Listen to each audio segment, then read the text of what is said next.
Hello, tudo bem com vocês? Vamos para um capítulo novo, capítulo 15, apostila 4. A gente vai falar sobre os complexos regionais e a gente vai começar falando sobre o complexo regional do Centro-Sul. É rapidinho.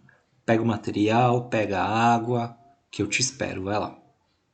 Pegou? Então bora. Pessoal, antes da gente falar do complexo regional, a gente precisa falar algumas características gerais, né? Primeiro, a gente está falando sobre aquela divisão geoeconômica, né, que leva em consideração os aspectos socioeconômicos à frente dos aspectos naturais, que foi proposto pelo Pedro Pinchas e dividiu o Brasil em três regiões, em três áreas, né? Amazônia, Nordeste e o Centro-Sul. A gente vai começar falando do Centro-Sul, tá? De modo bastante simples, o Centro-Sul ele tem grande extensão territorial, cerca aí de 30 a 35% do território brasileiro, então é bem grande, né? Um terço mais ou menos do território brasileiro.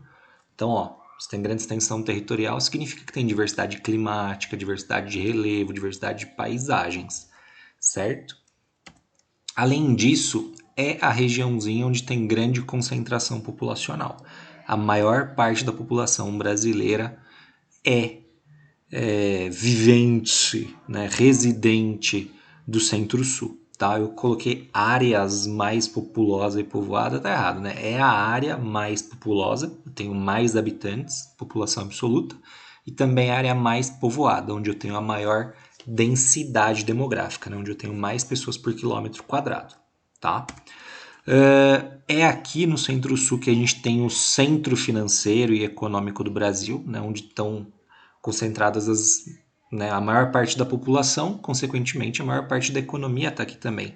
Né? Então, a gente tem a maior parte das indústrias na região Centro-Sul, a gente tem aqui a região mais urbanizada, né? A média de população que vive nas áreas urbanas é muito maior do que nas outras regiões. A gente tem um desenvolvimento muito forte do agronegócio, né? Forte o uso de tecnologia e mecanização no campo, enfim. E aqui a gente tem o tal do Centro-Sul, lembrando que ele pega, né, os estados do sul do Brasil inteiro, né, a gente tem aqui Rio Grande do Sul, Santa Catarina, Paraná, pega todos os estados do Sudeste, mas não na totalidade, né, tem uma partezinha de Minas Gerais que está fora, então pega Minas, Espírito Santo, Rio de Janeiro, São Paulo. No Centro-Oeste a gente tem o Mato Grosso do Sul, uma bundiquinha do Mato Grosso, o estado de Goiás inteiro, Distrito Federal, outra importância do Centro-Sul, é onde está a capital do Brasil, e uma bundiquinha do Tocantins, que é na região norte, certo? Então é uma área bastante extensa do Brasil, certo? E repito, por ser uma área bastante extensa, ele vai apresentar uma diversidade de paisagens muito grande. Com base nesse mapa aqui, a gente percebe que as cores que predominam são as cores em tons amarelos barra laranjas. Isso significa que a gente tem um predomínio de planaltos e serras na nossa região, ou seja, são relevos bastante antigos que foram se desgastando ao longo aí dos milhões e milhões de anos de formação do relevo brasileiro, tá? É legal dizer que nessas serras que a gente tem, né, nessas áreas mais elevadas da nossa região, a gente tem, por exemplo, o Pico da Bandeira com 2.890 metros, né, o Pico das Agulhas Negras, o Pico da Pedra da Mina. Aliás, o Pico da Bandeira durante muito tempo foi considerado como o ponto mais alto do Brasil. Né? Aí depois o Pico da Neblina roubou este lugar, lá na região norte. Tá? Mas enfim, temos muitas serras.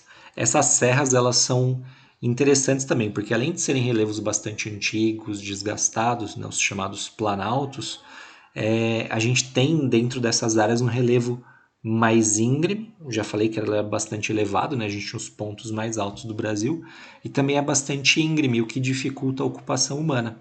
Então, já fazendo um parênteses, né? As áreas de vegetação ou de baixa ocupação humana são justamente nesses relevos mais íngremes, certo? Principalmente aqui, né, na regiãozinha da Serra do Mar, Serra do Espinhaço, certo?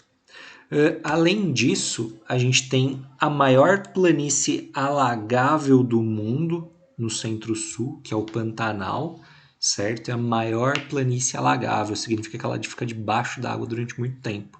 Pantanal é um pântano, certo? importantíssimo para a biodiversidade. Vamos falar mais sobre vegetação na próxima aula. Eu tenho também algumas planícies, né, no interior do Rio Grande do Sul, áreas bastante planas, e claro, na porção litorânea, tá? Sobre o clima do Centro-Sul. A altitude acaba influenciando um pouco o clima, né? Então, nessas áreas de serra aqui, por exemplo, a gente vai ter um clima um pouco... Deixa eu apagar aqui. Nessas áreas de serra, por exemplo, a gente vai ter climas mais frios do que na nossa região, por exemplo, né? Salto, Itu, Jundiaí, enfim.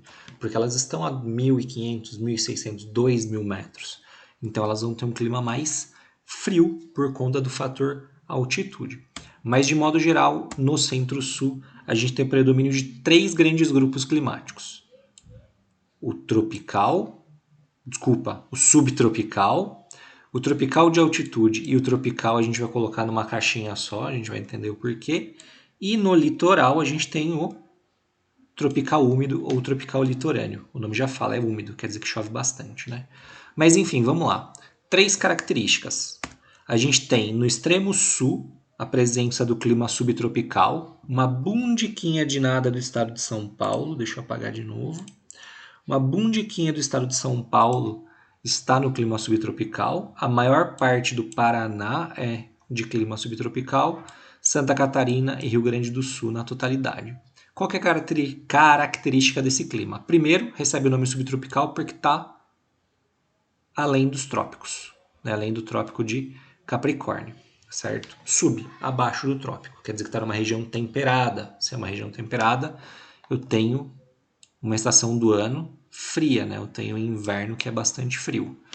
Por outro lado, ela não está tão afastada do trópico. Então os verões eles vão ser bem quentes.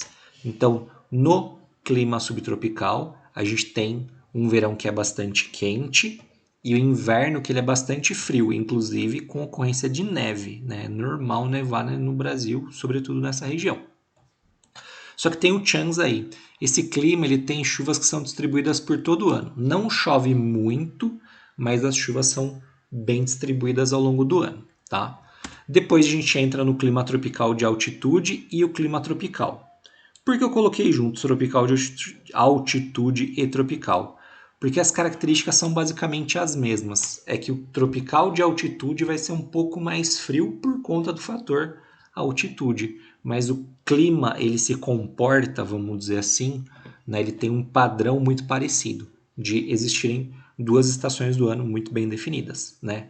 Verões quentes e úmidos ou chuvosos e invernos secos. No caso do tropical de altitude, o inverno vai ser um pouquinho mais frio, né? A gente pode falar um inverno frio / ameno e seco. Mas o chance é, o clima tropical ele tem uma sazonalidade. O que é sazonalidade? Essa diferença entre calor e frio ou seco e úmido, tá? Por fim, né, a gente tem um clima tropical úmido que acontece na região litorânea do Brasil, naquelas cidades que a gente está acostumado, né, a chamar, por exemplo, aqui em São Paulo de Caraguatá-chuva, Ubatuba, São Sebastião, Bertiágua. Percebam o nome, quer dizer que chove muito nessas regiões. Então eu tenho, né, estações definidas, um verão e um inverno bem demarcado. Né? A gente tem verão bem quente, o inverno frio / ameno.